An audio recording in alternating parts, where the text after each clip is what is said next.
Aaron Rodgers turned back the clock in his debut for the Pittsburgh Steelers, helping lead his team to a 34-32 comeback win over the New York Jets.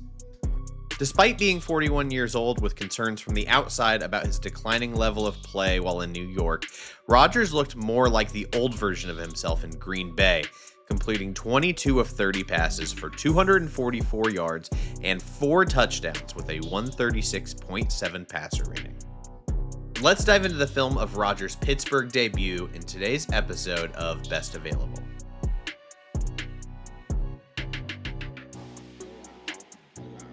Thank you so much for watching Best Available. Make sure that you are subscribed on YouTube and follow us on socials at Best Available YT. Don't forget that we have live streams at 11:30 a.m. Eastern on Sundays to go over fantasy advice, inactive lists, and any questions you might have for the upcoming week of games. With that, why don't we go ahead and get in today's episode. After being cut by the Jets this offseason, Rodgers made it very clear he didn't appreciate the way that Aaron Glenn and the new regime in New York had handled his departure. He seemed to relish in his Week 1 victory over his former team. Here's what he had to say when asked about it after the game. You spoke about the meeting with Aaron Glenn on McAfee a few months ago. Beating him, is there significance in that, since he basically told you to your face that he didn't think you were right for that team? Yes, that's what he did. So there's significance in beating him for you? I was happy to beat everybody associated with the Jets. Rodgers can be upset about the move, but the truth was that he wasn't living up to his contract with the Jets, and that's totally fine. But I imagine this was a pretty big motivation for why Rodgers played the way that he did on Sunday, along with trying to prove the national media outlets wrong that he still has plenty left in the tank despite being 41 years old. The 4 touchdowns and 0 interceptions stand out, but some of the advanced metrics are just as impressive. Rodgers posted an impressive 0.34 EPA per play and 12.2 total EPA in the win on Sunday. Justin Fields had a comparable game, but this is one of Rodgers' best performances in years. It's not like Rodgers was trying to just chuck it deep either. It seemed like he did a really good job of playing within the scheme, trusting his receivers to make plays after the catch, and the result was an incredibly efficient performance. It wasn't all pretty though. Rodgers was sacked 4 times and made some dangerous decisions while under pressure. So why don't we go ahead and take a look at the film from this game to see what version of Rodgers the Pittsburgh Steelers fans can expect in 2025, along with some concerns about, maybe how sustainable this is for an entire season.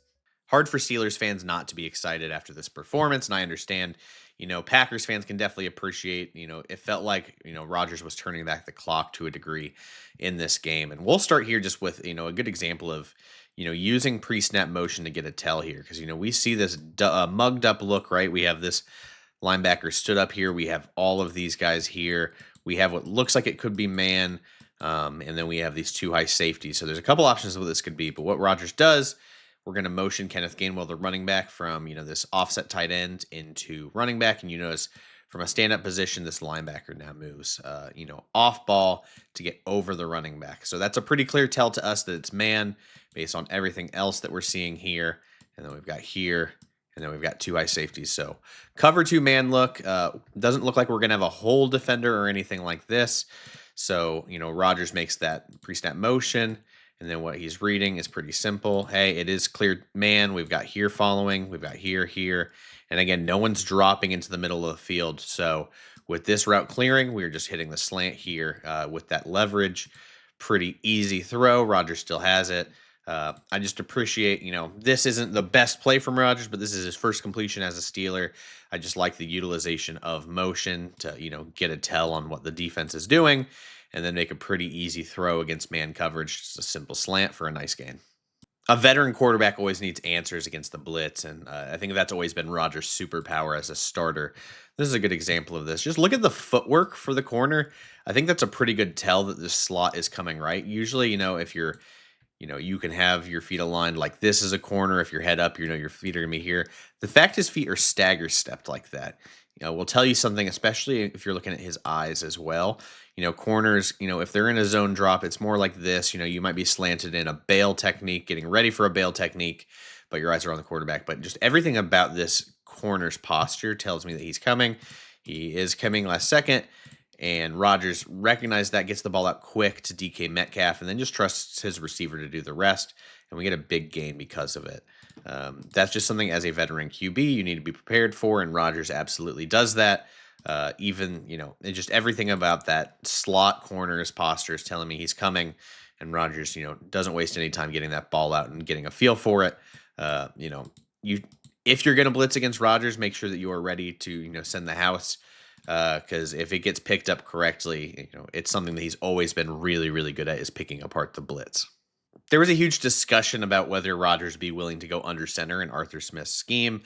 But I'm glad that the two found common ground on this, because I think one of Rodgers' most underrated traits throughout his career is being effective under center play action. I think he does a really good job of disguising it, and selling the handoff.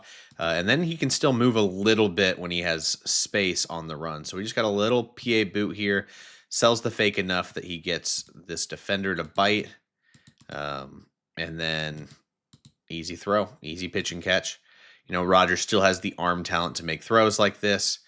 I always appreciate his release on the run. There's not much wind up to it. It's just get it out on target, plenty of space, easy touchdown.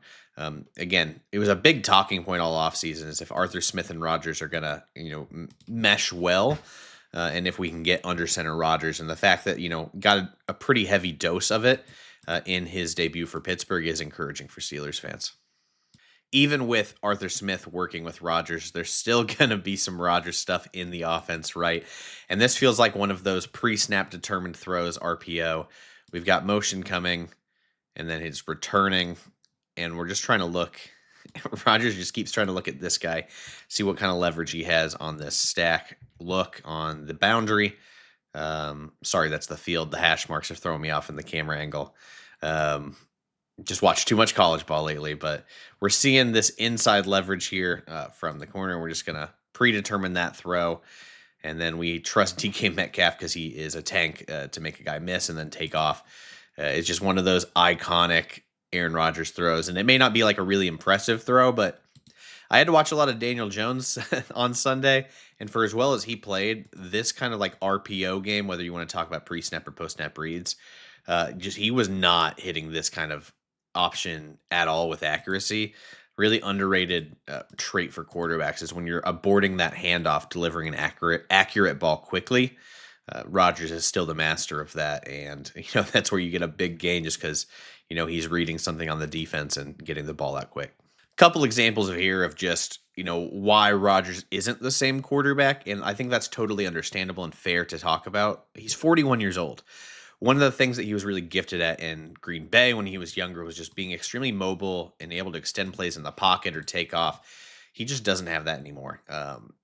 He has to throw this ball away, and I'm not saying he would have truly escaped the pocket here, but it's more of just watching the way he moves. Like, it's just way more rigid and stiff, not as fluid trying to maneuver the pocket, and the mental part of pocket awareness is absolutely still there. But there's just times I can tell he's either hesitating or just understands that he doesn't have the mobility he used to have. And maybe this isn't the fairest example, but we'll get to another one right after this. It's just you can notice how much stiffer he is trying to maneuver the pocket. And again, not trying to say that to bash him. I just think it's a fair critique and something that does limit his ability as a true passer at the NFL level, when you're 41 approaching 42 years old. Another example of that limited mobility. This feels like a play, earlier in Rodgers' career, he would have pretty easily escaped because everything's pretty well held up here. It's just a really nice bull rush from Will McDonald, who I thought had a pretty damn good game. Look at his hands get above his eyes. I know this is not a Will McDonald tape, but man, look at that forward lean, getting the hands above the eyes. That's a really, really good pass rush rep. But old Rodgers, would either have the mobility to take off through here, especially early on before this gets too bad, or he would almost spin out of this and extend the play. But just older Rodgers doesn't have that in his game anymore. And it's another thing that made him so magical during his time in Green Bay. I think he's reacting too late to it because he understands he doesn't have the mobility. But just, a younger Rodgers, even in this exact situation right here as he's aborting, I think he can escape this arm tackle, but he just doesn't have that explosiveness anymore in the pocket and the limited mobility. Again, don't want to discount a phenomenal pass rush rep, a really, really good pass rush rep. But it's just another example. This is the kind of plays that Rodgers used to be able to get out of that he just doesn't have the mobility for anymore. The mobility may not be there anymore, but boy, is the arm still. This is a guy that can still absolutely sling it. I mean, his footwork's never been traditional everywhere. The way he's thrown the football's never been traditional. But it's just that arm and the way he's able to deliver the ball that's just so special. Like here, even with more pressure in his face, again, a guy that was sacked 4 times, struggled in the pocket, he's still able to make some subtle moves. Again, the mental part of pocket awareness is still 1,000,000% there. Just the ability to escape this while getting hit and just kind of trust the arm off platform to get this throw off. And then just it's a nice ball in stride to Calvin Austin for a big gain. That's the kind of stuff from Rodgers that you still want to see as a Steelers fan. And I think he delivers it beautifully here. Could have gotten crushed. Sidesteps the bend around the pocket and then gets it out in time before the interior pressure clobbers him. And delivers a nice ball, pretty far down the field. Again, not a lot of 41-year-olds that can still throw this. I knew Brady, at his advanced age was still ripping it pretty decently. But I keep thinking of, as an Indianapolis guy, Peyton Manning when he was older, just completely unable to throw with velocity. Rodgers can still do that even off platform, and that's why he's still playing today. The entire league seems to be obsessed with post wheel this week, and we've seen a lot of successful plays because of it. Post wheel has gotten Travis Kelce open for a touchdown, Jaden Reed open for a touchdown. I think I've even seen it a few times at the college level. It's pretty easy. Let me draw this a little more accurately. For the post, we're really trying to push that inside to get that corner biting and then post it. And then we're trying to follow and stack this and wheel it over, basically create a kind of a rub. It can be called like a scissors concept, but post wheel has been super hot this week. And we get another example of that today. Just love the concept more than anything. But I'm also curious about the context here because we're noticing we're not leading Austin here. I don't know if we just in the playbook know that Austin, maybe he doesn't have the step he used to and he's not going to be able to beat here. Maybe we are worried about Sauce being able to redirect and get over the top to pick this off. But instead of going for trying to lead him into the end zone, we go back shoulder here. This is, again, I'm never going to pretend like I know, what the play caller decision is here, but I think the context matters to talk about. Again, don't know if they want to lead him here, but what I appreciate is the back shoulder throw. I think the placement's nice. I think Austin does a great job of adjusting to it. And that's pretty fun to see from a receiver that, I really liked coming out of college. I was really interested in. He's never been like a prime playmaker. Thought he had a great game today, which is really awesome to see.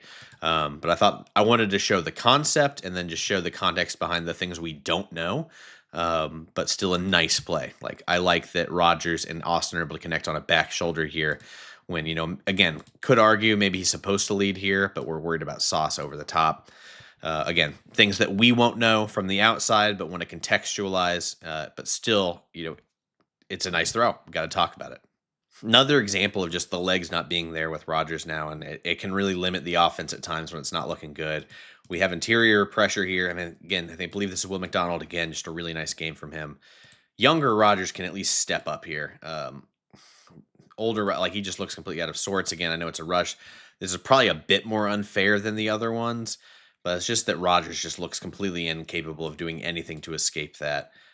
Gets his head turned. Again, younger Rodgers, I just think that he can step up fast enough. Older Rodgers is still focused on his drop back. It's just taking him too much time to get forward out of that drop back.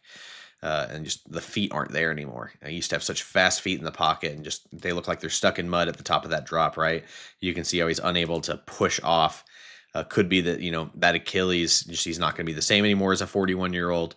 Again, I get this one might be a little more critical than the others, but I just wanted to contextualize it too because I'm still convinced personally, a younger Rodgers can escape this and at least react faster to this with his footwork. But, it's hard for Rodgers to push off at the back of that drop. I'm still convinced there's not many quarterbacks of this era that were better at play fake under center than Rodgers. And this is a great example of it. Show the ball right here. Show it. I just love the way he snaps that off last second. I love that we're breaking down play action fake film right now, but I really feel like this is why play fake can be so important. You got to sell play fake. Snap that ball out.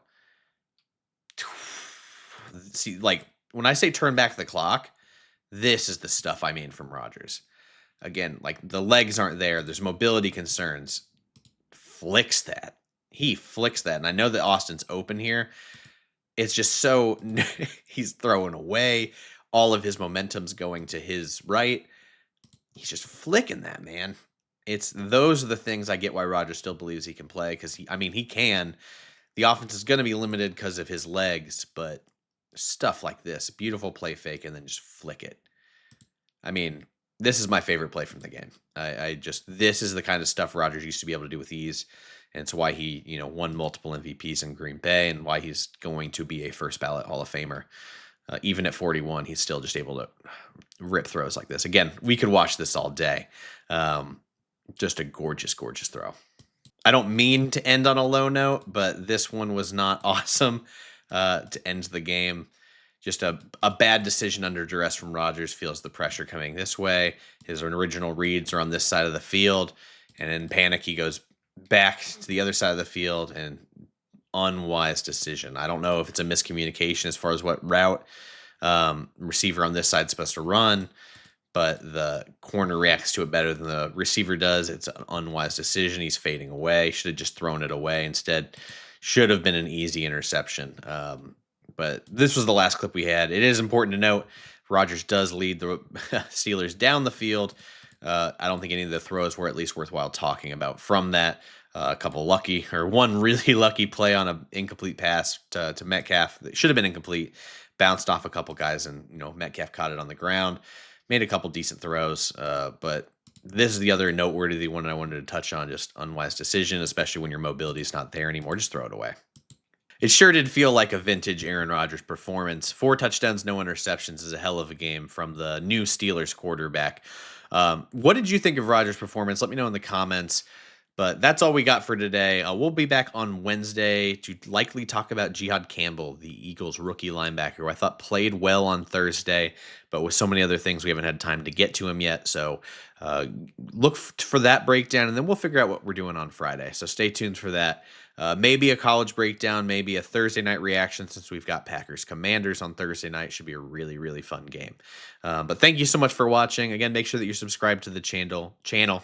Consider becoming a member. Details of that will be in the episode description if you made it this far, and we'll see you later this week.